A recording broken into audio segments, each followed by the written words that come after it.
it's me, Mario! Aujourd'hui, on se retrouve pour 15 anecdotes sur les jeux vidéo. Là, par contre, mon gars, mauvais univers en fait. Désolé.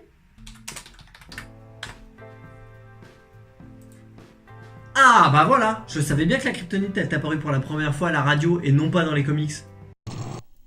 L'oncle Ben, pas celui qui fait du riz, non, non, non. L'oncle de Peter Parker. Toi-même, tu sais, il est un petit peu décédé.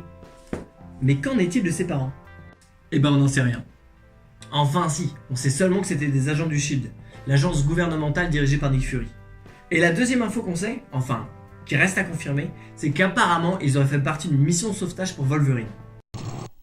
Batman, depuis sa création, il a eu 1 milliard de costumes. Et sur un de ses costumes d'ailleurs, autour de son bat-symbole, il a un sigle jaune. Et ce cercle jaune, en fait, il sert de cible pour les méchants. Parce que comme ça, quand ils sont dans le noir, ils sont là en mode « Ah, on a peur, il y a Batman! Oh, il est là !»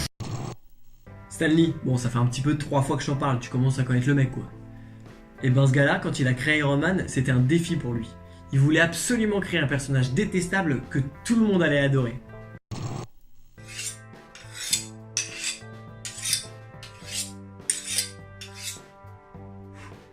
Wolverine, il a un odorat tellement développé qu'il arrive à sentir les émotions des animaux. Et il arrive presque à faire ressentir les siennes aux autres.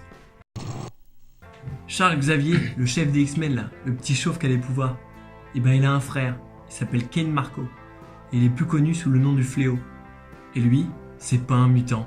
Et non, il a obtenu ses pouvoirs grâce à la pierre de Cyttorak. Et ben Kane Marco, quand il a trouvé cette petite pierre, il y avait des inscriptions dessus. Quiconque touche cette pierre obtiendra la puissance des hordes de Cyttorak. Celui qui lit ces mots deviendra pour toujours un fléau vivant.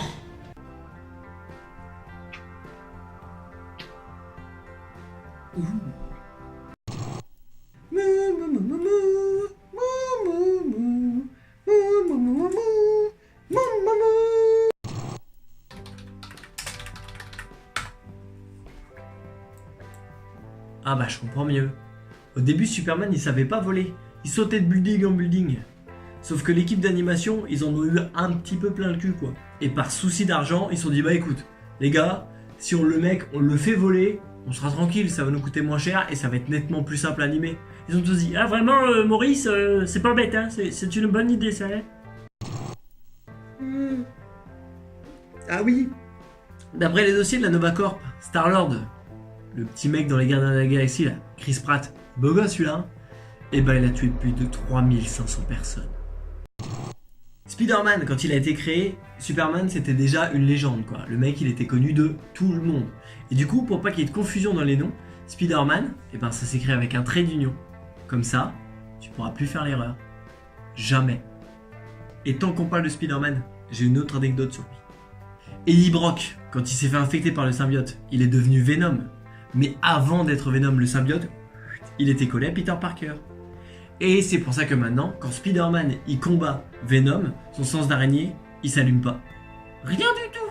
Ah, rien du tout. Bah non, parce qu'en fait, c'est un peu des anciens potes les gars. Du coup, ben, quand Spider-Man il combat Venom, c'est un peu la merde. C'est dangereux. Très dangereux. Aux États-Unis, il y a une loi qui est un petit peu chelou qui dit que sur chaque figurine qui représente un humain, t'es davantage taxé. Marvel, ils ont fait appel à cette loi en disant que quand ils vendaient des petites figurines des X-Men, eh ben c'était pas des humains, c'était des mutants. Et ben ils ont gagné. Du coup, pas de taxe. Les premières armures d'Iron Man, elles étaient pas équipées de réacteurs ARK là et de répulseurs qui envoyaient du steak. Non, non, non, non, non. Le mec, il avait des patins à roulettes. À propulsion. Batman, il a toujours sauvé Gotham.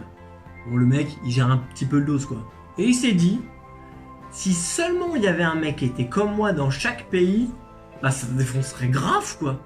Le mec, il a créé Batman Incorporated. Et à partir de là, tu sens venir le truc? Bah, il y a un Batman français. Il s'appelle Night Runner. Il fait du parcours.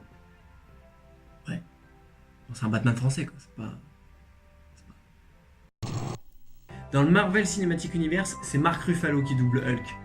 Et le problème, c'est qu'à l'enregistrement, quand il faisait des Hulk, je suis méchant, et ben c'était pas suffisant. Et du coup, pour que ce soit vraiment parfait à la fin, ils ont rajouté les cris de Mark Ruffalo avec celui de Lou Ferrigno, le premier Hulk qui est apparu à la télévision.